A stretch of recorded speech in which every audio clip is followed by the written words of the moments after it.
ವಕೀಲರಿಂದ writ ಅರ್ಜಿಯನ್ನ ಸಲ್ಲಿಕೆ ಮಾಡಲಾಗಿದೆ. ಪ್ರಾಸಿಕ್ಯೂಷನ್ ರದ್ದು ಕೋರಿ ಹೈಕೋರ್ಟ್ಗೆ ಅರ್ಜಿಯನ್ನ ಸಲ್ಲಿಸಲಾಗಿದೆ.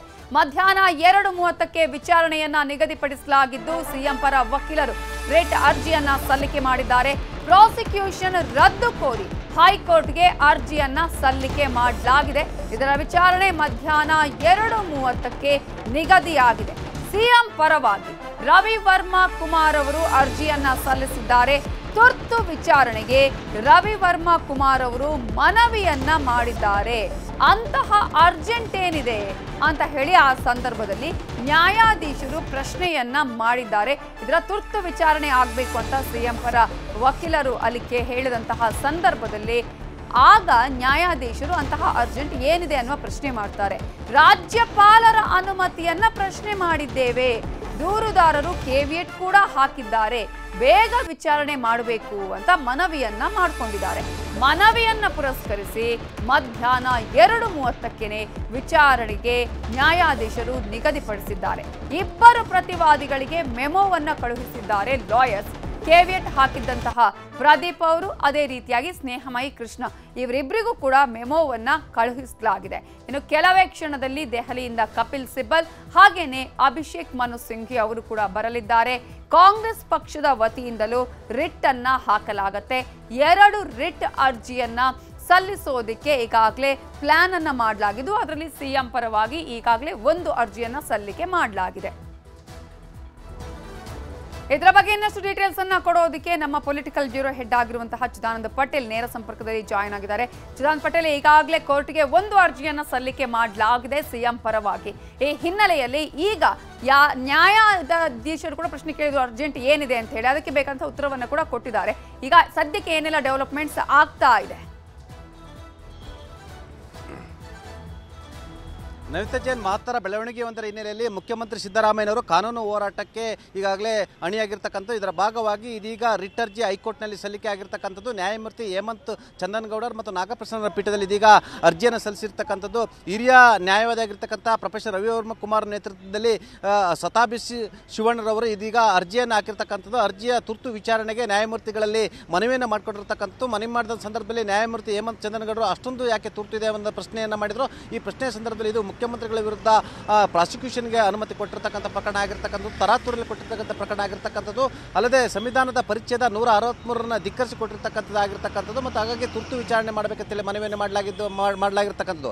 ಈ ಎಲ್ಲ ಕಾರಣಕ್ಕಾಗಿ ಈಗಾಗಲೇ ಕೇವಿಯಟ್ ಅರ್ಜಿಯನ್ನು ಸಲ್ಲಿಸಿರ್ತಕ್ಕಂಥ ದೂರುದಾರರಾಗಿರ್ತಕ್ಕಂಥ ಪ್ರದೀಪ್ ಕುಮಾರ್ ಮತ್ತು ಸ್ನೇಹಮಯಿ ಕೃಷ್ಣ ಅವರು ಕೂಡ ಇದೀಗ ಮೆಮೋವನ್ನು ಕೊಟ್ಟಿರ್ತಕ್ಕಂಥದ್ದು. ಮತ್ತು ರಾಜ್ಯಪಾಲರ ರಾಜಭವನ್ ಕೂಡ ಅರ್ಜಿಯನ್ನು ಕಳಿಸಿರ್ತಕ್ಕಂಥದ್ದು. ಆ ಮುಖಾಂತರ ಇವತ್ತು ಮಧ್ಯಾಹ್ನ 2:30ಕ್ಕೆ ವಿಚಾರಣೆ ಆರಂಭವಾಗಲಿರ್ತಕ್ಕಂಥದ್ದು ನವಿತಾ ಜೈನ್. ಯಾಕಂತ ಹೇಳಿದ್ರೆ ಪ್ರಮುಖವಾಗಿ ಪ್ರೊಫೆಸರ್ ರವಿ ವರ್ಮಾ ಕುಮಾರ್ ಅವರು ಇಲ್ಲಿ ಮುಖ್ಯಮಂತ್ರಿಗಳ ಪರವಾಗಿ ಅರ್ಜಿಯನ್ನು ಹಾಕಿರ್ತಕ್ಕಂಥದ್ದು. ಇನ್ನೊಂದು ಕೆಲವೇ ನಿಮಿಷಗಳಲ್ಲಿ ಕಾಂಗ್ರೆಸ್ ಪಕ್ಷದಿಂದ ಇನ್ನೊಂದು ರಿಟ್ ಅರ್ಜಿಯನ್ನು ಸಲ್ಲಿಸಲಿಕ್ಕೆ ತೀರ್ಮಾನ ಮಾಡಿರುವಂಥದ್ದು. ಈ ಎಲ್ಲ ಬೆಳವಣಿಗೆ ನಡುವೆ ಇವತ್ತು 12 ಗಂಟೆ ನಂತರ ಮುಖ್ಯಮಂತ್ರಿ ಸಿದ್ದರಾಮಯ್ಯರವರನ್ನ ಅವರ ಕಾವೇರಿ ನಿವಾಸ ಸರ್ಕಾರಿ ನಿವಾಸದಲ್ಲಿ ಹಿರಿಯ ವಕೀಲರಾಗಿರ್ತಕ್ಕಂಥ ಕಪಿಲ್ ಸಿಬಲ್ ಮತ್ತು ಅಭಿಷೇಕ್ ಮನು ಸಿಂಘಿರವರು ಭೇಟಿಯಾಗಿ ಇಡೀ ಮೂಡ ಪ್ರಕರಣ ಸಂಬಂಧಪಟ್ಟ ಸಂಪೂರ್ಣ ಮಾಹಿತಿಯನ್ನು ಪಡೆಯಲಿದ್ದಾರೆ ಮತ್ತು ಇದರ ಬಗ್ಗೆ ಒಂದಷ್ಟು ಚರ್ಚೆಯನ್ನು ಕೂಡ ಮಾಡಲಿದ್ದಾರೆ. ಆ ಮುಖಾಂತರ ದಾಖಲೆಗಳನ್ನು ಕೂಡ ಕಲೆ ಹಾಕಲಿದ್ದಾರೆ. ಒಟ್ಟಾರೆ ಇಡೀ ಪ್ರಕರಣ ಸಂಬಂಧಪಟ್ಟ ಮುಖ್ಯಮಂತ್ರಿಗಳು ಒಂದು ಕಡೆ ಅರ್ಜಿಯನ್ನು ಹಾಕ್ತಿದ್ದಾರೆ, ಮತ್ತೊಂದು ಕಡೆ ಪ್ರದೇಶ ಕಾಂಗ್ರೆಸ್ ಸಮಿತಿಯಿಂದಲೂ ಕೂಡ ಮತ್ತೊಂದು ಅರ್ಜಿಯನ್ನು ಸಲ್ಲಿಸಲಿರ್ತಕ್ಕಂಥದ್ದು. ಹೇಮಂತ್ ಗೌಡರ್ ಮತ್ತು ನ್ಯಾಯಮೂರ್ತಿ ನಾಗಪ್ರಸನ್ನ ಅವರ ಪೀಠದಲ್ಲಿ ಮಧ್ಯಾಹ್ನ 2:30ಕ್ಕೆ ವಿಚಾರಣೆಗೆ ಬರಲಿರ್ತಕ್ಕಂಥದ್ದು. ಈಗಾಗಲೇ ಮೂಲ ದೂರುದಾರರಿಗೆ ಈಗಾಗಲೇ ಮೆಮೋವನ್ನು ಕಳಿಸಿಕೊಟ್ಟಿರ್ತಕ್ಕಂಥದ್ದು. ಯಾಕಂತಂದ್ರೆ ಕೇವಿಯಟ್ ಹಾಕಿದ್ರಿಂದ ಅವರ ವಾದವನ್ನು ಕೂಡ ಆಲಿಸಬೇಕಾಗಿರ್ತಕ್ಕಂಥದ್ದು ಮತ್ತು ರಾಜಭವನಕ್ಕೂ ಕೂಡ ಅರ್ಜಿಯ ಪ್ರತಿಯನ್ನು ಕೂಡ ಕಳಿಸಿಕೊಟ್ಟಿರ್ತಕ್ಕಂಥದ್ದು. ಇದರ ನಡುವೆ ಮುಖ್ಯಮಂತ್ರಿಗಳು ಕೂಡ ಇಬ್ಬರು ಪ್ರಮುಖ ವಕೀಲರೊಂದಿಗೆ ಚರ್ಚೆಯನ್ನು ಮಾಡ್ತಿರ್ತಕ್ಕಂಥದ್ದು. ತಾವು ಗಮನಿಸಬಹುದು, ನಾನು ಮುಖ್ಯಮಂತ್ರಿಗಳ ನಿವಾಸದಲ್ಲಿದ್ದೀನಿ. ಇವತ್ತು ಮುಖ್ಯಮಂತ್ರಿಗಳ ನಿವಾಸದಲ್ಲಿ ಹೆಚ್ಚಿನ ಭದ್ರತೆಯನ್ನು ಕೂಡ ಮಾಡಲಾಗಿರ್ತಕ್ಕಂಥದ್ದು, ಹೆಚ್ಚಿನ ಪೊಲೀಸರು ಇರ್ತಕ್ಕಂಥದ್ದು. ಈಗಾಗಲೇ ಮುಖ್ಯಮಂತ್ರಿ ಸಿದ್ದರಾಮಯ್ಯರವರನ್ನ ರಾಜ್ಯದ ಕಾನೂನು ಸುವ್ಯವಸ್ಥೆ ಸಂಬಂಧಪಟ್ಟ ಹಾಗೆ ಡಿಜಿಪಿ ಅವರು ಈಗಾಗಲೇ ಭೇಟಿಯನ್ನು ಕೊಟ್ಟಿರ್ತಕ್ಕಂಥದ್ದು. ಈಗಾಗಲೇ ರಾಜ್ಯದ ಅನೇಕ ಜಿಲ್ಲೆಗಳಲ್ಲಿ ಏನು ಪ್ರತಿಭಟನೆಗಳು ಆರಂಭ ಆಗಿರ್ತಕ್ಕಂಥದ್ದು. ಈಗಾಗಲೇ ಮುಖ್ಯಮಂತ್ರಿಗಳಿಗೆ ವಿರುದ್ಧ ಪ್ರಾಸಿಕ್ಯೂಷನ್ ಕೊಟ್ಟಿರೋ ಸಂಬಂಧಪಟ್ಟ ಈಗಾಗಲೇ ಎಲ್ಲ ಕಡೆ ಕೂಡ ಪ್ರತಿಭಟನೆ ಆಗಿರ್ತಕ್ಕಂಥದ್ದು. ಕೆಲವು ಕಡೆ ಚಿತ್ರದುರ್ಗ ಸೇರಿದಂತೆ ಮುಂತಾದ ಮೈಸೂರು ಕಡೆ ಹೆಚ್ಚಿನ ರೀತಿಯ ಪ್ರತಿಭಟನೆ ಆಗಿರ್ತಕ್ಕಂಥದ್ದು. ಹಾಗಾಗಿ ಮುಖ್ಯಮಂತ್ರಿ ಸಿದ್ದರಾಮಯ್ಯನವರು ಇದೀಗ ಡಿಜಿಪಿ ಅವರು ಕರೆಸಿ ರಾಜ್ಯದ ಕಾನೂನು ಸುವ್ಯವಸ್ಥೆ ಸಂಬಂಧಪಟ್ಟ ಚರ್ಚೆ ನಡೆಸಿರ್ತಕ್ಕಂಥದ್ದು. ಯಾವುದೇ ಕಾರಣ ಕೂಡ ರಾಜ್ಯದ ಕಾನೂನು ಸುವ್ಯವಸ್ಥೆ ಹದಗೆಡಬಾರದು ಮತ್ತು ಪ್ರತಿಭಟನೆ ಮಾಡುವಂಥದ್ದು ಅವರ ಹಕ್ಕಿಗೆ ಮೊಟಕುಗಳು ಆಗಬಾರ್ದು. ಅದೇ ರೀತಿ ಯಾವುದೇ ರೀತಿ ಸಾರ್ವಜನಿಕ ಆಸ್ತಿಪಾಸ್ತಿ ನಷ್ಟ ಆಗಬಾರ್ದು ಅಂತೇಳಿ ಡಿಜಿಪಿಗೆ ಮುಖ್ಯಮಂತ್ರಿಗಳು ಸೂಚನೆಯನ್ನು ಕೊಟ್ಟಿರ್ತಕ್ಕಂಥದ್ದು. ಇದರ ಬೆನ್ನಲ್ಲೇ ಮುಖ್ಯಮಂತ್ರಿಗಳು ಇವತ್ತು ಬಹುತೇಕ ಎಲ್ಲ ಕಾರ್ಯಕ್ರಮಗಳನ್ನು ರದ್ದು ಮಾಡತಕ್ಕಂಥ ಒಂದೇ ಒಂದು ಕಾರ್ಯಕ್ರಮಗಳಿಗೆ ತೆರಳುವ ಸಾಧ್ಯತೆ ಇರತಕ್ಕಂಥದ್ದು. ಅದಕ್ಕೂ ಮುಂಚಿತವಾಗಿ ಈಗಾಗಲೇ ಹಿರಿಯ ವಕೀಲರ ಜೊತೆ ಮತ್ತು ತಮ್ಮ ಆಪ್ತ ವಕೀಲರ ಜೊತೆ ಸುಪ್ರೀಂ ಕೋರ್ಟ್ನ ನಿವೃತ್ತ ನ್ಯಾಯಮೂರ್ತಿ ಜೊತೆ ಮುಖ್ಯಮಂತ್ರಿ ಸಿದ್ದರಾಮಯ್ಯನವರು ಹಲವಾರು ಸುತ್ತಿನ ಮಾತುಕತೆ ನಡೆಸಿರ್ತಕ್ಕಂಥದ್ದು ಮತ್ತು ಕಾನೂನು ಹೋರಾಟ ಸಂಬಂಧಪಟ್ಟಾಗೆ ಮತ್ತು ಕಪಿಲ್ ಸಿಬಲ್ ಹಾಗೂ ಅಭಿಷೇಕ್ ಮನು ಸಿಂಘ್ಗೆ ಕೊಡಬೇಕಾಗಿರ್ತಕ್ಕಂಥ ದಾಖಲೆಗಳು ಮತ್ತು ವಿವರಣೆಗಳು ಸಂಬಂಧಪಟ್ಟಾಗೆ ಮುಖ್ಯಮಂತ್ರಿಗಳು ಈಗಾಗಲೇ ತಮ್ಮ ಕಾನೂನು ಸಲಹೆಗಾರಾಗಿರ್ತಕ್ಕಂಥ ಎಸ್ ಪನ್ನಣ್ಣ ಜೊತೆ ಒಂದಷ್ಟು ಚರ್ಚೆಯನ್ನು ಕೂಡ ಮಾಡಿರ್ತಕ್ಕಂಥದ್ದು. ಒಟ್ಟಾರೆ ತೀವ್ರ ಕುತೂಹಲ ಕೆಡೆ ಮಾಡಿ ಕೊಟ್ಟಿರ್ತಕ್ಕಂಥ ಈ ಪ್ರಕರಣ ಮಧ್ಯಾಹ್ನ 2:30ಕ್ಕೆ ವಿಚಾರಣೆಗೆ ಬರ್ತಿರೋದ್ರಿಂದ ಇಡೀ ರಾಜ್ಯದ ರಾಜಕೀಯ ಗಮನ ಸೆಳೆದಿರುವುದಷ್ಟೇ ಅಲ್ಲದೆ ಇಡೀ ಸಾರ್ವಜನಿಕ ಗಮನಕ್ಕೂ ಕೂಡ ಕಾರಣವಾಗಿರ್ತಕ್ಕಂಥದ್ದು. ಈಗಾಗಲೇ ಒಂದು ಕಡೆ ಕಾಂಗ್ರೆಸ್ನಿಂದ ಪ್ರತಿಭಟನೆ ಕೂಡ ಆರಂಭ ಆಗಿರ್ತಕ್ಕಂಥದ್ದು, ಮತ್ತೊಂದು ಕಡೆ ಎಲ್ಲೊಂದು ಕಡೆ ರಾಜ್ಯಾದ್ಯಂತ ಪ್ರತಿಭಟನೆ ಕೂಡ ಕಾವೇರಿರ್ತಕ್ಕಂಥದ್ದು. ಒಂದು ಕಡೆ ಕಾಂಗ್ರೆಸ್ ಪಕ್ಷ ಮಾಡಿದ್ರೆ ಮತ್ತೊಂದು ಕಡೆ ಅಹಿಂದ ಒಕ್ಕೂಟ ಮತ್ತು ಅಹಿಂದ ಚಳುವಳಿ ಅನೇಕ ನಾಯಕರುಗಳು ಪ್ರತಿಭಟನೆಯನ್ನು ಮಾಡ್ತಿರ್ತಕ್ಕಂಥದ್ದು. ಮಧ್ಯಾಹ್ನ 2:30ಕ್ಕೆ ವಿಚಾರಣೆಗೆ ಬರೋ ಕಾರಣಕ್ಕಾಗಿ ಈಗಾಗಲೇ ಒಂದು ಕಡೆ ಪ್ರೊಫೆಸರ್ ರವಿವರ್ಮ ಕುಮಾರ್ ಕೂಡ ಮುಖ್ಯಮಂತ್ರಿಗಳ ಜೊತೆ ನಿನ್ನೆ ಸುದೀರ್ಘವಾಗಿ ಮಾತುಕತೆಯನ್ನು ನಡೆಸಿರ್ತಕ್ಕಂಥದ್ದು, ಹಲವಾರು ಮಾಹಿತಿಯನ್ನು ಕೂಡ ಪಡೆದುಕೊಂಡಿರ್ತಕ್ಕಂಥದ್ದು. ಇದರ ಬೆನ್ನಲ್ಲೇ ಇದೀಗ ಹೈದರಾಬಾದ್ನಲ್ಲಿರ್ತಕ್ಕಂಥ ಅಭಿಷೇಕ್ ಮನು ಸಿಂಘ್ವಿ ಇದೀಗಷ್ಟೇ ಹೈದರಾಬಾದ್ನಿಂದ ಬೆಂಗಳೂರಿಗೆ ಹೊರಟಿರ್ತಕ್ಕಂಥದ್ದು. ಈಗಾಗಲೇ ಅಲ್ಲಿ ಹೈದರಾಬಾದ್ನಲ್ಲಿ ರಾಜ್ಯಸಭಾ ಸ್ಥಾನಕ್ಕೆ ಈಗಾಗಲೇ ನಾಮಪತ್ರ ಸಲ್ಲಿಸಿರ್ತಕ್ಕಂಥ ಅಭಿಷೇಕ್ ಮನು ಸಿಂಘ್ವಿ ಅವರು ಅಲ್ಲಿಂದ ನೇರವಾಗಿ ಬೆಂಗಳೂರಿಗೆ ಬರ್ತಿರ್ತಕ್ಕಂಥದ್ದು. ಇನ್ನು ದೆಹಲಿಯಿಂದ ಕಪಿಲ್ ಸಿಬಲ್ ಕೂಡ ಹೊರಟಿರ್ತಕ್ಕಂಥದ್ದು. 12 ಗಂಟೆ ನಂತರ ಮುಖ್ಯಮಂತ್ರಿ ಸಿದ್ದರಾಮಯ್ಯವರನ್ನ ಅವರ ಸರ್ಕಾರಿ ಕಾವೇರಿ ನಿವಾಸದಲ್ಲಿ ಭೇಟಿಯಾಗ್ತಿರ್ತಕ್ಕಂಥದ್ದು. ನವಿತಾ ಜೈನ್. ಪಟೇಲ್ರೆ, ಈಗಾಗಲೇ ರಿಟ್ ಅರ್ಜಿ ಒಂದ್ ಕಡೆ ಆಗಿದೆ, ಕಾಂಗ್ರೆಸ್ ಪಕ್ಷದಿಂದ ಕೂಡ ಈಗ ರಿಟ್ ಅನ್ನು ಸಲ್ಲಿಸಲಾಗುತ್ತೆ. ಎಷ್ಟು ಹೊತ್ತಿಗೆ ಅಂದ್ರೆ ಅವರು ಕಪಿಲ್ ಸಿಬಲ್ ಅಭಿಷೇಕ್ ಮನು ಸಿಂಘ್ವಿ ಅವರು ಬಂದ ನಂತರ ಸಲ್ಲಿಸಲಾಗುತ್ತಾ? ಜೊತೆಗೆ ಈಗ ಸಿಎಂ ಅವರ ನಿವಾಸದಲ್ಲಿ ಏನೆಲ್ಲ ಬೆಳವಣಿಗೆಗಳು ಅಲ್ಲಿ ನಡೀತಾ ಇದೆ? ಈಗಾಗಲೇ ಯಾರಾದರೂ ಸಚಿವರು ಅವರ ಆಪ್ತ ಸಚಿವರು ಏನಾದರೂ ಬಂದಿದ್ದಾರಾ ಅಥವಾ ಕಾನೂನು ತಜ್ಞರ ಜೊತೆಗೆ ಅಲ್ಲಿ ಸಮಾಲೋಚನೆಯನ್ನು ಏನಾದರೂ ಮಾಡ್ತಾ ಇದ್ದಾರಾ? ಹೇಗೆ? ನವಿತಾ ಜೈನ್, ಮುಖ್ಯಮಂತ್ರಿ ಪರವಾಗಿ ಕಪಿಲ್ ಸಿಬಲ್ ರವರು ವಾದವನ್ನು ಮಾಡಲಿದ್ದಾರೆ. ಇನ್ನು ಕಾಂಗ್ರೆಸ್ ಪಕ್ಷದ ಪರವಾಗಿ ಕಾಂಗ್ರೆಸ್ನ ಕಾನೂನು ಘಟಕದ ರಾಷ್ಟ್ರೀಯ ಅಧ್ಯಕ್ಷರು ಆಗಿರ್ತಕ್ಕಂಥ ಅಭಿಷೇಕ್ ಮನು ಸಿಂಘ್ವಿ ಅವರು ಕೂಡ ವಾದವನ್ನು ಮಂಡಿಸಲಿದ್ದಾರೆ. ಈಗಾಗಲೇ ಇಬ್ಬರು ವಕೀಲರು ಪ್ರತ್ಯೇಕವಾಗಿ ವಾದವನ್ನು ಮಂಡಿಸಲಿರ್ತಕ್ಕಂಥದ್ದು. ಒಬ್ಬರು ಮುಖ್ಯಮಂತ್ರಿ ಪರವಾಗಿ ಮಾಡಿದರೆ ಮತ್ತೊಬ್ಬರು ಕಾಂಗ್ರೆಸ್ ಪಕ್ಷದ ಕಾನೂನು ಘಟಕದ ಪರವಾಗಿ ವಾದವನ್ನು ಮಾಡಲಿರ್ತಕ್ಕಂಥದ್ದು. ಹಾಗಾಗಿ ಅವರ ಪರವಾಗಿ ಇದೀಗ ಒಂದು ಕಡೆ ರವಿವರ್ಮ ಕುಮಾರ್ ಅವರ ಅರ್ಜಿಯನ್ನು ಸಲ್ಲಿಸಿರ್ತಕ್ಕಂಥದ್ದು. ಇನ್ನೇನು ಕೆಲವೇ ನಿಮಿಷಗಳಲ್ಲಿ ಕಾಂಗ್ರೆಸ್ ಪಕ್ಷದ ಕಡೆಯಿಂದ ಕೂಡ ಮತ್ತೊಂದು ಅರ್ಜಿಯನ್ನು ಸಲ್ಲಿಸುವ ಸಾಧ್ಯತೆ ಬಹುತೇಕ ನಿಚ್ಚಳ ಆಗಿರ್ತಕ್ಕಂಥದ್ದು. ಮತ್ತೊಂದು ಕಡೆ ಮುಖ್ಯಮಂತ್ರಿ ಸಿದ್ದರಾಮಯ್ಯನವರು ಕಳೆದ 2 ದಿನಗಳಿಂದ ಕೂಡ ಕಾನೂನು ತಜ್ಞರು, ಕಾನೂನು ಸಲಹೆಗಾರರು, ಆಪ್ತ ವಕೀಲರುಗಳು, ಸುಪ್ರೀಂ ಕೋರ್ಟ್ನ ಕೆಲ ನಿವೃತ್ತ ನ್ಯಾಯಮೂರ್ತಿಗಳ ಜೊತೆ ನಿರಂತರವಾಗಿ ಮಾತುಕತೆಯಲ್ಲಿ ತೊಡಗಿರ್ತಕ್ಕಂಥದ್ದು. ಇದರ ಭಾಗವಾಗಿ ನಿನ್ನೆಯೂ ಕೂಡ ಒಂದಷ್ಟು ದಾಖಲೆಗಳನ್ನು ಕೂಡ ಕಲೆ ಹಾಕಿರ್ತಕ್ಕಂಥದ್ದು. ಇಡೀ ಪ್ರಕರಣದಲ್ಲಿ ರಾಜ್ಯಪಾಲರು ಪ್ರಾಸಿಕ್ಯೂಷನ್ಗೆ ಯಾವ ಆಧಾರದ ಮೇಲೆ ಕೊಟ್ಟಿದ್ದಾರೆ ಮತ್ತು ಇದು ಭ್ರಷ್ಟಾಚಾರ ನಿಗ್ರಹ ಕಾಯ್ದೆಯಡಿ ಕೊಟ್ಟಿರ್ತಕ್ಕಂಥದ್ದು.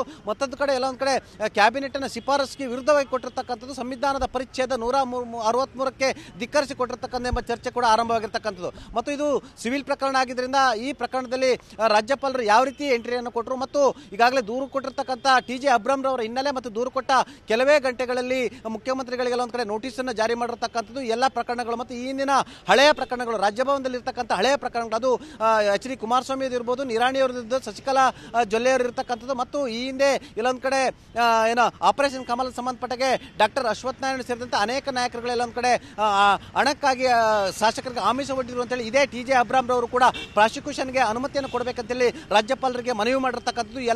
ಎಲ್ಲವನ್ನು ಕೂಡ ಈ ವಿಚಾರಣೆಯಲ್ಲಿ ಪರಿಗಣನೆ ಆಗುವ ಸಾಧ್ಯತೆ ಇರತಕ್ಕಂಥದ್ದು. ಎಲ್ಲ ಮಾಹಿತಿಯನ್ನು ಕೂಡ ಪಡೆದುಕೊಂಡಿರ್ತಕ್ಕಂಥದ್ದು. ಹಾಗಾಗಿ ಇವತ್ತಿನ 2:30 ವಿಚಾರಣೆ ಬಹಳಷ್ಟು ಕುತೂಹಲಕ್ಕೆ ಎಡೆ ಮಾಡಿಕೊಟ್ಟಿರ್ತಕ್ಕಂಥದ್ದು. ನ್ಯಾಯಮೂರ್ತಿಗಳಾಗಿರ್ತಕ್ಕಂಥ ಹೇಮಂತ್ ಚಂದನ್ಗೌಡರು ವಿಚಾರಣೆಯನ್ನು ಇವತ್ತೇ 2:30 ಸಂದರ್ಭದಲ್ಲಿ ಕೈಗೆತ್ತಿಕೊಳ್ತಾರೆ ಅಥವಾ ವಿಚಾರಣೆಯನ್ನು ಮತ್ತೆ ಮುಂದೂಡ್ತಾರೆ ಅನ್ನೋದು ಸದ್ಯದ ಕುತೂಹಲ. ಆದರೆ ಸದ್ಯದ ಮಟ್ಟಿಗೆ ಇದೀಗ ಕೇವಿಯಟ್ ಸಲ್ಲಿಸಿರ್ತಕ್ಕಂಥ ಸ್ನೇಹಮಯಿ ಕೃಷ್ಣ ಮತ್ತು KP ಪ್ರದೀಪ್ ಕುಮಾರ್ ಅವರಿಗೆ ಈಗಾಗಲೇ ಹೈಕೋರ್ಟಿಂದ ಮೆಮೋವನ್ನು ಕಳಿಸಿರ್ತಕ್ಕಂಥದ್ದು ಮತ್ತು ರಾಜ್ಯಭವನಕ್ಕೂ ಕೂಡ ಈಗಾಗಲೇ ರಿಟ್ ಅರ್ಜಿಯನ್ನು ಸಲ್ಲಿಸುವ ಸಂಬಂಧಪಟ್ಟಾಗೆ ಪ್ರತಿಯನ್ನು ಕೂಡ ಕಳಿಸಿಕೊಟ್ಟಿರ್ತಕ್ಕಂಥದ್ದು. ಹಾಗಾಗಿ 2:30 ಕೂಡ ಮತ್ತಷ್ಟು ಕುತೂಹಲ ಕೆಡೆ ಮಾಡಿಕೊಟ್ಟಿರ್ತಕ್ಕಂಥದ್ದು. ಅದಕ್ಕೂ ಮುಂಚಿತವಾಗಿ ಮುಖ್ಯಮಂತ್ರಿ ಸಿದ್ದರಾಮಯ್ಯನವರು ಕಪಿಲ್ ಸಿಬಲ್ ಮತ್ತು ಅಭಿಷೇಕ್ ಮನು ಸಿಂಘ್ವಿ ಜೊತೆ ಸುದೀರ್ಘವಾಗಿ ಒಂದಷ್ಟು ಮಾಹಿತಿಯನ್ನ ಹಂಚಿಕೊಳ್ಳಿದ್ದಾರೆ ಮತ್ತು ದಾಖಲೆಗಳನ್ನು ಕೊಡಲಿದ್ದಾರೆ. ಈ ಎಲ್ಲ ಬೆಳವಣಿಗೆ ನಡುವೆ ರಾಜ್ಯದ ಕಾನೂನು ಸುವ್ಯವಸ್ಥೆಗೆ ಸಂಬಂಧಪಟ್ಟಾಗೆ ಇದೀಗ DGP ಅವರನ್ನು ಕೂಡ ಕರೆಸಿಕೊಂಡಿರ್ತಕ್ಕಂಥದ್ದು. DGP ಅವರ ಜೊತೆ ಮುಖ್ಯಮಂತ್ರಿಗಳು ಚರ್ಚೆಯನ್ನು ಮಾಡ್ತಿರ್ತಕ್ಕಂಥದ್ದು. ಯಾವುದೇ ಕಾರಣ ಕೂಡ ರಾಜ್ಯದ ಕಾನೂನು ಸುವ್ಯವಸ್ಥೆ ಹದಗೆಡಬಾರದು ಅಂತೇಳಿ ಸೂಚನೆಯನ್ನು ಕೂಡ ಕೊಟ್ಟಿರ್ತಕ್ಕಂಥದ್ದು. ನವಿತಾ ಜೈನ್. ಈಗಾಗಲೇ ಪ್ರಾಸಿಕ್ಯೂಷನ್ ವಿಚಾರಕ್ಕೆ ಸಂಬಂಧಪಟ್ಟ ಹಾಗೆ ಸಾಕಷ್ಟು ಬೆಳವಣಿಗೆಗಳು ನಡೀತಾ ಇದೆ. ಕ್ಷಣಕ್ಕೂ ಅಪ್ಡೇಟ್ಸ್ ಸಿಗ್ತಾ ಇದೆ. ಸುಪ್ರೀಂ ಕೋರ್ಟ್ನಲ್ಲೂ ಕೇವಿಯಟ್ ಸಲ್ಲಿಕೆ ಮಾಡಲಾಗಿದೆ. ದೂರುದಾರ ಸ್ನೇಹಮಯಿ ಕೃಷ್ಣ ಸುಪ್ರೀಂ ಕೋರ್ಟ್ನಲ್ಲಿ ಕೇವಿಯಟ್ ಅನ್ನ ಸಲ್ಲಿಕೆ ಮಾಡಿದ್ದಾರೆ. ಸುಪ್ರೀಂ ಕೋರ್ಟ್ನಲ್ಲಿ ಸಿಎಂಗೆ ಅಡ್ಡಗಾಲು ಹಾಕಬೇಕು ಅನ್ನುವಂತಹ ನಿಟ್ಟಿನಲ್ಲೇ ಈಗ ಅಲ್ಲೂ ಕೂಡ ಕೇವಿಯಟ್ ಅನ್ನ ಸಲ್ಲಿಕೆ ಮಾಡಲಾಗಿದೆ. ದೂರುದಾರ ಸ್ನೇಹಮಯಿ ಕೃಷ್ಣ ಅವರು ಈಗ ಇಲ್ಲಿನ ಕೋರ್ಟ್ನಲ್ಲಿ ಮಾತ್ರ ಅಲ್ಲ ಸುಪ್ರೀಂ ಕೋರ್ಟ್ನಲ್ಲೂ ಕೂಡ ಈಗ ಕೇವಿಯಟ್ ಅನ್ನ ಸಲ್ಲಿಕೆ ಮಾಡಿದ್ದಾರೆ. ಸುಪ್ರೀಂನಲ್ಲಿ ಪ್ರಾಸಿಕ್ಯೂಷನ್ಗೆ ಸಿಎಂ ತಡೆ ಕೋರುವಂತಹ ಸಾಧ್ಯತೆ ಇದೆ. ಇದೇ ಕಾರಣಕ್ಕಾಗಿ ಸುಪ್ರೀಂ ಕೋರ್ಟ್ನಲ್ಲೂ ಕೂಡ ಕೇವಿಯಟ್ ಅನ್ನ ಸಲ್ಲಿಕೆ ಮಾಡಿದ್ದಾರೆ ಸ್ನೇಹಮಯಿ ಕೃಷ್ಣ. ಯಾವುದೇ ಕಾರಣಕ್ಕೂ ಕೇಸ್ ಬಿದ್ದು ಹೋಗದಂತೆ ಏನೆಲ್ಲ ಅವರ ಪರವಾಗಿ ಕಾನೂನಿನ ಮೂಲಕ ಅವಕಾಶಗಳಿದೆ ಅವೆಲ್ಲವನ್ನ ಕೂಡ ಈಗ ಮಾಡಿಕೊಳ್ತಾ ಇದ್ದಾರೆ. ಈಗಾಗಲೇ ಶನಿವಾರವೇ ಇಲ್ಲಿನ ಕೋರ್ಟ್ನಲ್ಲಿ ಕೇವಿಯಟ್ ಅನ್ನ ಸಲ್ಲಿಕೆ ಮಾಡಿದ್ರು ಪ್ರದೀಪ್ ಹಾಗೇನೆ ಸ್ನೇಹಮಯಿ ಕೃಷ್ಣ ಅವರು. ಈಗ ಸುಪ್ರೀಂ ಕೋರ್ಟ್ನಲ್ಲೂ ಕೂಡ ಕೇವಿಯಟ್ ಅನ್ನ ಸಲ್ಲಿಕೆ ಮಾಡಿದ್ದಾರೆ. ಇದರ ಬಗ್ಗೆ ಡೀಟೇಲ್ಸ್ ಅನ್ನ ಕೊಡೋದಕ್ಕೆ ನಮ್ಮ ರಿಪೋರ್ಟರ್ ಗಂಗಾಧರ್ ಈಗ ಫೋನ್ ಸಂಪರ್ಕದಲ್ಲಿ ಜಾಯಿನ್ ಆಗಿದ್ದಾರೆ.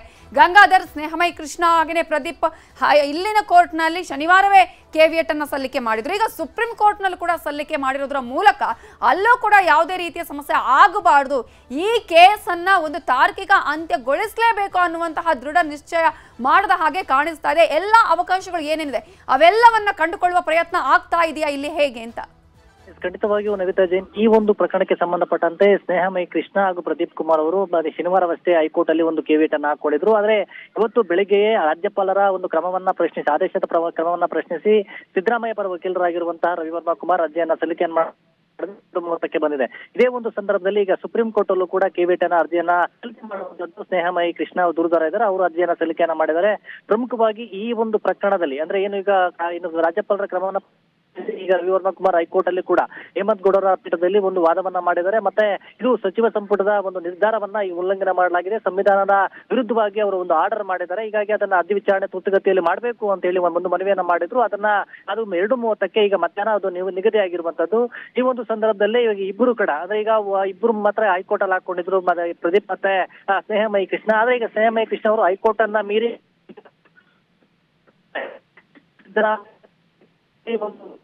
ಅದೇ ತನಿಖೆಯನ್ನು ಕಾನೂನಾತ್ಮಕವಾಗಿ ಎದುರಿಸಬೇಕಂತ ಸಿದ್ಧರಾಗಿದ್ದಾರೋ ಅದಕ್ಕೆ ಅಡ್ಡಗಾಲ ಹಾಕುವಂತ ರೀತಿಯಲ್ಲಿ ಈಗ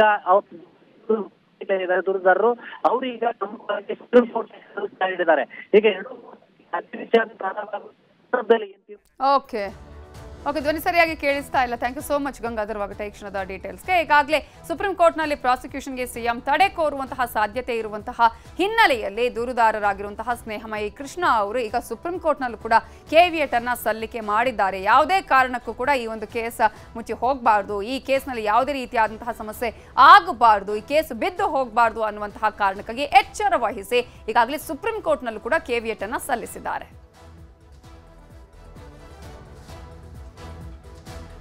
ಕಾಂಗ್ರೆಸ್ ಕಾರ್ಯಕರ್ತರಿಂದ ರಾಜಭವನ ಮುತ್ತಿಗೆಗೆ ಪ್ರಯತ್ನವನ್ನ ಮಾಡಲಾಗಿದ್ದು 20ಕ್ಕೂ ಹೆಚ್ಚು ಕಾರ್ಯಕರ್ತರಿಂದ ರಾಜಭವನದ ಮುಂದೆ ಧರಣಿಯನ್ನ ಮಾಡಲಾಗ್ತಾ ಇದೆ. ಎಲ್ಲಾ ಕಾರ್ಯಕರ್ತರನ್ನ ಈ ಸಂದರ್ಭದಲ್ಲಿ ವಶಕ್ಕೆ ಪಡೆದಿದ್ದಾರೆ ಪೊಲೀಸರು. ಕಾಂಗ್ರೆಸ್ ಕಾರ್ಯಕರ್ತರು ರಾಜಭವನ ಮುತ್ತಿಗೆಗೆ ಪ್ರಯತ್ನವನ್ನ ಮಾಡ್ತಾ ಇದ್ದಾರೆ. ಕಾರಣ ರಾಜ್ಯಪಾಲರು ಪ್ರಾಸಿಕ್ಯೂಷನ್ಗೆ ಅನುಮತಿಯನ್ನ ಕೊಟ್ಟಿರೋದು ಅನ್ನುವಂತಹ ಹಿನ್ನೆಲೆಯಲ್ಲಿ 20ಕ್ಕೂ ಹೆಚ್ಚು ಕಾರ್ಯಕರ್ತರಿಂದ ರಾಜಭವನದ ಮುಂದೆ ಧರಣಿಯನ್ನ ನಡೆಸಲಾಗ್ತಾ ಇದೆ. ಈ ಸಂದರ್ಭದಲ್ಲಿ ಎಲ್ಲಾ ಕಾರ್ಯಕರ್ತರನ್ನು ವಶಕ್ಕೆ ಪಡೆದರು ಪೊಲೀಸರು.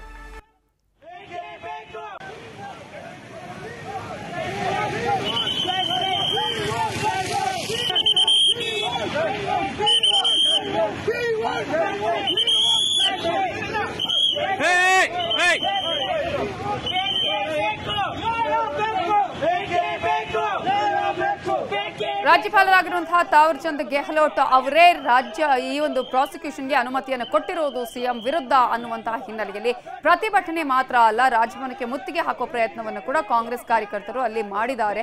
ಜೊತೆಗೆ ಬಿಜೆಪಿಗೂ ಕೂಡ ಧಿಕ್ಕಾರವನ್ನ ಕೂಗಿದ್ದಾರೆ. ಈ ಸಂದರ್ಭದಲ್ಲಿ ಪೊಲೀಸರು ಅವರನ್ನ ವಶಕ್ಕೆ ಪಡೆದಿದ್ದಾರೆ. ಹಲವರನ್ನ ವಶಕ್ಕೆ ಪಡೆದಿರುವಂತಹ ಪೊಲೀಸರು ಈಗಾಗಲೇ ಅವರನ್ನ ಕರ್ಕೊಂಡು ಹೋಗ್ತಾ ಇರುವಂತಹ ದೃಶ್ಯಗಳನ್ನು ಕೂಡ ನೀವು ಗಮನಿಸ್ತಾ ಇದ್ದೀರಾ. ಇದು ರಾಜಭವನದ ಮುಂಭಾಗದಲ್ಲಿ ಕಂಡು ಬಂದಿರುವಂತಹ ದೃಶ್ಯ.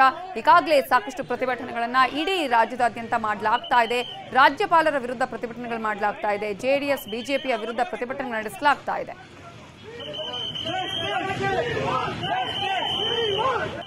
ಸಿದ್ದರಾಮಯ್ಯ ರಾಜೀನಾಮೆ ಕೊಡುವ ಪ್ರಶ್ನೆಯೇ ಇಲ್ಲ. ದೋಸ್ತಿ ನಾಯಕರ ವಿರುದ್ಧ ಸಚಿವ ಎಚ್.ಕೆ. ಪಾಟೀಲ್ ಹೇಳಿಕೆಯನ್ನ ಕೊಟ್ಟಿದ್ದಾರೆ. ರಾಜ್ಯಪಾಲರು ಅಸಂವಿಧಾನಿಕವಾಗಿ ಅನುಮತಿ ಕೊಟ್ಟಿದ್ದಾರೆ. ಕುಮಾರಸ್ವಾಮಿ, ಜೊಲ್ಲೆ, ನಿರಾಣಿ ಪ್ರಕರಣವನ್ನ ಯಾಕೆ ಗವರ್ನರ್ ಗಮನಕ್ಕೆ ಅದು ಬರಲಿಲ್ವಾ? ಯಾಕೆ ಪ್ರಾಸಿಕ್ಯೂಷನ್ಗೆ ಅದನ್ನ ಕೊಡ್ಲಿಲ್ಲ? ಸಿದ್ದರಾಮಯ್ಯ ಅವರನ್ನೇ ಗುರಿ ಮಾಡ್ತಿದ್ದಾರೆ ಅಂತ ಎಚ್.ಕೆ. ಪಾಟೀಲ್ ತೀವ್ರ ಆಕ್ರೋಶವನ್ನ ವ್ಯಕ್ತಪಡಿಸಿದ್ದಾರೆ. ಸಿಎಂ ಯಾವುದೇ ಕಾರಣಕ್ಕೂ ರಾಜೀನಾಮೆಯನ್ನ ನೀಡಲ್ಲ ಅಂತ ಹೇಳಿದ್ದಾರೆ ಎಚ್.ಕೆ. ಪಾಟೀಲ್. ಪ್ರಾಸಿಕ್ಯೂಷನ್ಗೆ ಅನುಮತಿ ಕೊಟ್ಟಿದ್ದೇ ಅಸಂವಿಧಾನಿಕ ಅಂತ ಹೇಳಿದ್ದಾರೆ. ರಾಜ್ಯಪಾಲರು ಅಸಂವಿಧಾನಿಕವಾಗಿರ್ತಕ್ಕಂಥ, ಅವೈಜ್ಞಾನಿಕವಾಗಿರ್ತಕ್ಕಂಥ, ಕೇಂದ್ರ ಸರ್ಕಾರ ಕಳಿಸಿರ್ತಕ್ಕಂಥ ಸ್ಟ್ಯಾಂಡರ್ಡ್ ಆಪರೇಟಿಂಗ್ ಪ್ರೊಸೀಜರ್ಸನ್ನು ಗಾಳಿಗೆ ತೂರಿ ಸಿದ್ದರಾಮಯ್ಯನವರು, ಮಾನ್ಯ ಮುಖ್ಯಮಂತ್ರಿಗಳು, ಅವರ ವಿರುದ್ಧ ಇವತ್ತು ಎನ್ಕ್ವೈರಿ ಮಾಡೋದಕ್ಕೆ 218 ಪ್ರಕಾರ ಪ್ರಾಸಿಕ್ಯೂಷನ್ ಮಾಡೋದಕ್ಕೆ ಪರವಾನಗಿಯನ್ನು ಕೊಟ್ಟಿದ್ದಾರೆ. ಈ ಒಂದು ಅಸಂವಿಧಾನಿಕವಾಗಿರ್ತಕ್ಕಂಥ, ರಾಜಕೀಯ ಪ್ರೇರಿತವಾಗಿರ್ತಕ್ಕಂಥ ರಾಜ್ಯಪಾಲರ ಅನ್ಯಾಯದ ಈ ಕ್ರಮದ ವಿರುದ್ಧ ನಮ್ಮ ಪಕ್ಷ ಇವತ್ತು ರಾಜ್ಯಾದ್ಯಂತ ಪ್ರತಿಭಟನೆ ಮಾಡ್ತಾಯಿದೆ. ರಾಜ್ಯಪಾಲರು ರಾಜಭವನವನ್ನು ರಾಜಕೀಕರಣಕ್ಕೆ ಉಪಯೋಗ ಮಾಡಬಾರ್ದು. ಸರ್ಕಾರ ಉಳಿಯೋದಿಲ್ಲ. ಯಾರ್ಯಾರು ಹೇಳಿದರು? ಕುಮಾರಸ್ವಾಮಿಯವರು, ಪ್ರಹ್ಲಾದ್ ಜೋಶಿಯವರು, ಶೋಭಾ ಕರಂದ್ಲಾಜೆ ಅವರು. ನಾನು ಇಷ್ಟೇ ಕೇಳ್ತೀನಿ, ಕೇಂದ್ರದ ಸರ್ಕಾರದ ಮಂತ್ರಿಗಳೇನು ಭವಿಷ್ಯ ಹೇಳ್ತಾರೆ? ಕೇಂದ್ರ ಸರ್ಕಾರದ ಸಚಿವರು ರಾಜ್ಯಪಾಲರ ಮೇಲೆ ಯಾವ ರೀತಿ ಒತ್ತಡ ತರ್ತಾರೆ ಅನ್ನೋದು ಜನರಿಗೆ ಗೊತ್ತಾಗೋದಿಲ್ವಾ? ರಾಜ್ಯಪಾಲರಿಗೆ ಇಷ್ಟು ಹೇಳೋದಕ್ಕೆ ಬಯಸ್ತೇನೆ, ಜನಪ್ರಿಯ ಸರ್ಕಾರವನ್ನು ಬುಡಮೇಲು ಮಾಡುವಂಥ ರಾಜ್ಯಪಾಲರ ಪ್ರಯತ್ನಕ್ಕೆ ಸೊಪ್ಪು ಹಾಕೋದಿಲ್ಲ. ಮೈಸೂರಿನಲ್ಲಿ ಸೇರಿರ್ತಕ್ಕಂಥ ಜನವನ್ನು ಗಮನಿಸಿ ಆದ್ರೂ ರಾಜ್ಯಪಾಲರು ತಮ್ಮ ನಡವಳಿಕೆಯೊಳಗೆ ಬದಲಾಯಿಸಿಕೊಳ್ಬೇಕಾಗಿತ್ತು. ಇನ್ನು ಪ್ರತಿಭಟನೆ ಕಾವು ಜೋರಾಗ್ತಾ ಇದೆ. ಫ್ರೀಡಂ ಪಾರ್ಕ್ನಲ್ಲಿ ಸಿಎಂ ಡಿಕೆ ಶಿವಕುಮಾರ್ ಅವರ ನೇತೃತ್ವದಲ್ಲಿ ಪ್ರತಿಭಟನೆ ನಡೀತಾ ಇದೆ. ಫ್ರೀಡಂ ಪಾರ್ಕ್ ಬಳಿ ಜಮಾಯಿಸಿದ್ದಾರೆ ಕಾರ್ಯಕರ್ತರು. ಕೆಲವೇ ಕ್ಷಣಗಳಲ್ಲಿ ಸಿಎಂ ಹಾಗೆಯೇ ಕೆಪಿಸಿಸಿ ಅಧ್ಯಕ್ಷರು ಆಗಿರುವ ಡಿಕೆ ಶಿವಕುಮಾರ್ ಅವರು ಆಗಮಿಸುತ್ತಾರೆ. ಇಡೀ ರಾಜ್ಯದಾದ್ಯಂತ ಪ್ರತಿಭಟನೆಗೆ ಡಿಕೆ ಶಿವಕುಮಾರ್ ಅವರು ಕರೆಯನ್ನ ಕೊಟ್ಟಿರುವುದು, ಇಡೀ ಜಿಲ್ಲೆಯಾದ್ಯಂತ ಪ್ರತಿ ವಿಧಾನಸಭಾ ಕ್ಷೇತ್ರದಲ್ಲೂ ಪ್ರತಿಭಟನೆ ಮಾಡಬೇಕು ಅನ್ನುವ ಕರೆಯನ್ನ ಕೊಟ್ಟಿದ್ರು. ಈ ಹಿನ್ನೆಲೆಯಲ್ಲಿ ಈಗ ಸಿಎಂ ನೇತೃತ್ವದಲ್ಲಿ ಫ್ರೀಡಂ ಪಾರ್ಕ್ನಲ್ಲಿ ಪ್ರತಿಭಟನೆ ನಡೆಯಲಿದೆ. ಕೆಪಿಸಿಸಿ ಕಾರ್ಯಾಧ್ಯಕ್ಷ ಜಿಸಿ ಚಂದ್ರಶೇಖರ್ ಸೇರಿದಂತೆ ಹಲವರು ಆಗಮಿಸಿದ್ದಾರೆ. ಈಗಾಗಲೇ ಫ್ರೀಡಂ ಪಾರ್ಕ್ನಲ್ಲಿ ಪ್ರತಿಭಟನೆ ನಡೀತಾ ಇರುವಂತಹ ದೃಶ್ಯಾವಳಿಗಳನ್ನ ನೋಡ್ತಿದ್ದೀರಿ. ಸೀಮಿತವಾಗಿ ಆಸನಗಳಾಗುತ್ತೆ, ಅದರಿಂದ ದಯಮಾಡಿ ತಾವುಗಳೇ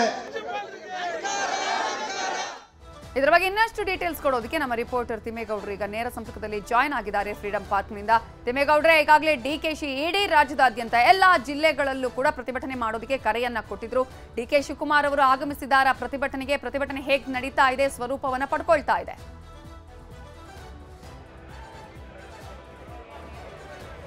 ನವಿತಾ ಜೈನ್, ಬಹಳ ಮುಖ್ಯವಾಗಿ ಮೂಡ ಹಗರಣದಲ್ಲಿ ಮುಖ್ಯಮಂತ್ರಿ ಸಿದ್ದರಾಮಯ್ಯನವರ ವಿರುದ್ಧ ತನಿಖೆ ನಡೆಸಬೇಕು ಅನ್ನುವಂಥ ನಿಟ್ಟಲ್ಲಿ ಪ್ರಾಸಿಕ್ಯೂಷನ್ ಅನ್ನ ಕೊಟ್ಟಿರ್ತಕ್ಕಂಥ ರಾಜ್ಯಪಾಲರ ನಡೆಯನ್ನ ಖಂಡಿಸಿ ಇವತ್ತು ಕಾಂಗ್ರೆಸ್ ರಾಜ್ಯಾದ್ಯಂತ ಪ್ರತಿಭಟನೆಯನ್ನು ನಡೆಸ್ತಾ ಇದೆ. ಅದರಂತೆ ರಾಜಧಾನಿ ಬೆಂಗಳೂರಿನಲ್ಲಿ ಫ್ರೀಡಂ ಪಾರ್ಕ್ನಲ್ಲಿ ಸಿಎಂ ಡಿಕೆ ಶಿವಕುಮಾರ್ ನೇತೃತ್ವದಲ್ಲಿ ಬೃಹತ್ ಪ್ರತಿಭಟನೆಯನ್ನು ಕೂಡ ಹಮ್ಮಿಕೊಂಡಿರ್ತಕ್ಕಂಥದ್ದು.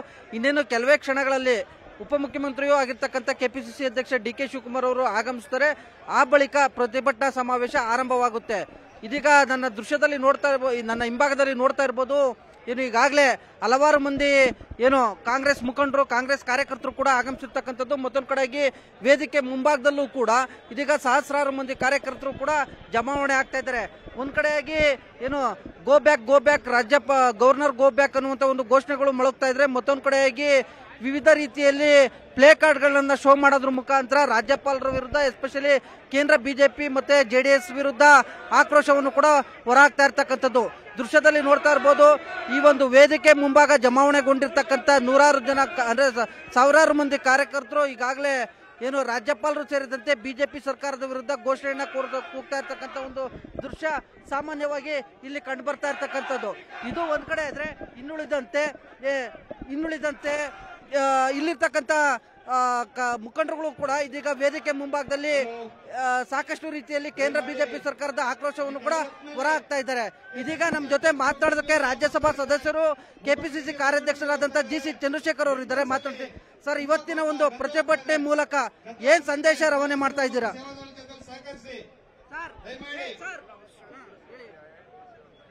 ಇವತ್ತು ಏನು ಗವರ್ನರ್ ತಗೊಂಡಿರುವಂತ ಒಂದು ನಿರ್ಧಾರ ಇದೆ, ಆ ನಿರ್ಧಾರ ಅಸಂವಿಧಾನಿಕವಾದಂಥ ನಿರ್ಧಾರ. ಯಾವತ್ತೂ ಕೂಡ ಒಂದು ಚುನಾಯಿತ ಸರ್ಕಾರ, ಚುನಾಯಿತ ಮುಖ್ಯಮಂತ್ರಿಗಳ ಮೇಲೆ ಯಾವುದೇ ಒಂದು ಪ್ರಾಸಿಕ್ಯೂಷನ್ಗೆ ಪರ್ಮಿಷನ್ ಕೊಡಬೇಕಾದ್ರೆ ಅದು ಗವರ್ನರ್ ಆಗಿದ್ದಂಥವ್ರು 100 ಸರಿ ಯೋಚನೆ ಮಾಡಬೇಕು. ಅದನ್ನ ಬಿಟ್ಟು ಇವರು ಈ ತರ ಒಂದು ನಿರ್ಧಾರ ತಗೊಂಡಿರುವಂತದ್ದು ಸರಿ ಇಲ್ಲ. ಅದು ಯಾಕೆ ಅಂತ ಅಂದ್ರೆ ಇಲ್ಲಿ 2 ಲಾಗಳಿದೆ. ಒಂದು ಅಂಬೇಡ್ಕರ್ದು ಒಂದು ಸಂವಿಧಾನ ಆದ್ರೆ ಒಂದು ಬಿಜೆಪಿದೇ ಒಂದು ಸಂವಿಧಾನ ಇದೆ. ಇದು ಅಂಬೇಡ್ಕರ್ ಸಂವಿಧಾನನ ಇವರು ಪಾಲನೆ ಮಾಡ್ತಾ ಇಲ್ಲ. ಇದು ಬಿಜೆಪಿ ಸಂವಿಧಾನನ ಪಾಲನೆ ಮಾಡೋದ್ರ ಮುಖಾಂತರ ಯಾವುದೇ ರೀತಿಯ ಕಳಂಕ ಇಲ್ಲದೇನೆ ಇರುವಂತ ಒಬ್ಬ ಮುಖ್ಯಮಂತ್ರಿಗಳ ಮೇಲೆ ಅವರು ಎಲ್ಲೂ ಇನ್ವಾಲ್ವ್ ಆಗಿರೋದಕ್ಕೆ ಪ್ರೂಫ್ ಇಲ್ಲ. ಎಲ್ಲಿದೆ ಪ್ರೂಫ್? ಯಾವ ಪೇಪರ್ ಮೇಲೆ ಸೈನ್ ಹಾಕಿಲ್ಲ ಅವರು ಅಥವಾ ಎಲ್ಲೋ ಒಂದು ಲೆಟರ್ ಬರೋದಿಲ್ಲ ಅವರು ನಮಗೆ ಕೊಡಬೇಕು ಅಂತ. ಎಲ್ಲೂ ಕೂಡ ಮುಖ್ಯಮಂತ್ರಿಗಳದ್ದು ಅದರಲ್ಲಿ ಪಾತ್ರನೇ ಇಲ್ಲ. ಅಂಥದ್ರಲ್ಲಿ ಮುಖ್ಯಮಂತ್ರಿಗಳನ್ನ ಇವತ್ತು ಅಪರಾಧಿ ಸ್ಥಾನದಲ್ಲಿ ನಿಲ್ಸಕ್ಕೆ ಹೊರಟಿರುವಂಥದ್ದು ಇದು ಒಂದು ದೇಶದಲ್ಲಿ ಇಡೀ ದೇಶಕ್ಕೆ ನಮಗೆ ಒಂದು ಅಪಚಾರ ಮಾಡಿರುವಂತ ಕೆಲಸ ಇದು ಯಾರೋ ಗವರ್ನರ್ ಮಾಡಿರುವಂತದ್ದು. ಇದನ್ನ ಈಗ ಕಾಂಗ್ರೆಸ್ ನಾಯಕರೇ ಆರೋಪ ಮಾಡ್ತಾ ಇದ್ದೀರಾ, ಗವರ್ನರ್ ರಾಜ್ಯ ಅಂದ್ರೆ ಕೇಂದ್ರ ಬಿಜೆಪಿ ಸರ್ಕಾರದ ಕೈಗೊಂಬೆ ಆಗಿದ್ದಾರೆ ಅಂತ. ಇವತ್ತಿನ ಒಂದು ಪ್ರತಿಭಟನೆಗೆ ಒಂದು ರೀತಿ ಯಶಸ್ಸು ಸಿಗುತ್ತಾ ಅಂತ? ಪ್ರತಿಭಟನೆಗೆ ಯಶಸ್ವಿ ಸಿಗಲೇಬೇಕು. ಏಕೆಂತಂದ್ರೆ ಇದರಲ್ಲಿ ಯಾವುದೇ ಹುರುಳಿಲ್ದೇನೆ ಇರೋದ್ರಿಂದ ಅದು ಸಿಗಲೇಬೇಕು. ಇವತ್ತೆಲ್ಲ ನಾಳೆ ಸಿಗುತ್ತೆ. ಅದರಲ್ಲಿ ಏನಿಲ್ಲ. ಇವರು ಒಂದು ರಾಜಕೀಯವಾಗಿ ಒಂದು ಬಿಜೆಪಿಗಳು ಏನ್ ಮಾಡ್ತಾ ಇದಾರೆ ಅದನ್ನ ರಾಜಕೀಯವಾಗಿ ಮಾಡ್ಕೊಳ್ಳೋದ್ರಲ್ಲಿ ಅಭ್ಯಂತರ ಇಲ್ಲ. ಆದ್ರೆ ಗವರ್ನರ್ ಇನ್ವಾಲ್ವ್ಮೆಂಟ್ ಆಗಿ ಇದನ್ನ ಪ್ರಾಸಿಕ್ಯೂಷನ್ಗೆ ಕೊಟ್ಟಿರೋದ್ರ ಬಗ್ಗೆ ನಮ್ದು ಆಕ್ಷೇಪ ಇದೆ. ಯಾಕೆ ಅಂತಂದ್ರೆ ಈ ಬಿಜೆಪಿ ಸರ್ಕಾರದ ಬಿಜೆಪಿನವರು ದಳದವರು ರಾಜಕೀಯವಾಗಿ ಮಾಡುವಂತ ಹೋರಾಟಗಳು ಅವರು ಮಾಡ್ತಾ ಇರೋದು ನಾವು ಮಾಡ್ತಾ ಇರ್ತೀವಿ. ಅದು ನಡೀತಾ ಇರ್ತದೆ ನಿರಂತರವಾಗಿ. ಆದರೆ ಸಂವಿಧಾನಬದ್ಧವಾಗಿ ಕೂತಿರುವಂತ ಕಾನೂನ್ನ ಯಾವುದೇ ಪಕ್ಷಾತೀತವಾಗಿ ನಿರ್ಧಾರ ತಗೊಳ್ದೇನೆ ಒಂದು ಸಂವಿಧಾನಬದ್ಧವಾಗಿ ನಿರ್ಧಾರ ತಗೋಬೇಕಾದಂತ ರಾಜ್ಯಪಾಲರೇ ಇಂಥ ಒಂದು ದುಷ್ಕೃತ್ಯಕ್ಕೆ ಕೈ ಹಾಕಿರುವಂತದ್ದು ಇದು ನಿಜವಾಗ್ಲೂ ಸರಿ ಇಲ್ಲ. ಅದ್ರ ಪ್ರಯುಕ್ತ ನಾವಿವತ್ತು ಹೋರಾಟ ಮಾಡ್ತಾ ಇದ್ದೀವಿ. ಈ ಹೋರಾಟ ನಿರಂತರವಾಗಿ ನಡೀತದೆ. ಇದನ್ನು ನಿಲ್ಲಿಸುವಂತ ಪ್ರಶ್ನೆ. ನವಿತಾ ಜೈನ್, ಇದಿಷ್ಟು ರಾಜ್ಯಸಭಾ ಸದಸ್ಯರು ಮತ್ತೆ ಕೆಪಿಸಿಸಿ ಕಾರ್ಯಾಧ್ಯಕ್ಷ ಜಿ.ಸಿ. ಚಂದ್ರಶೇಖರ್ ಅವರ ನೇರ ನುಡಿಗಳು. ಮತ್ತೊಂದು ಕಡೆಯಾಗಿ ಇನ್ನೇನು ಕೆಲವೇ ಕ್ಷಣಗಳಲ್ಲಿ ಉಪಮುಖ್ಯಮಂತ್ರಿ ಡಿ.ಕೆ. ಶಿವಕುಮಾರ್ ಆಗಮಿಸುತ್ತಾರೆ.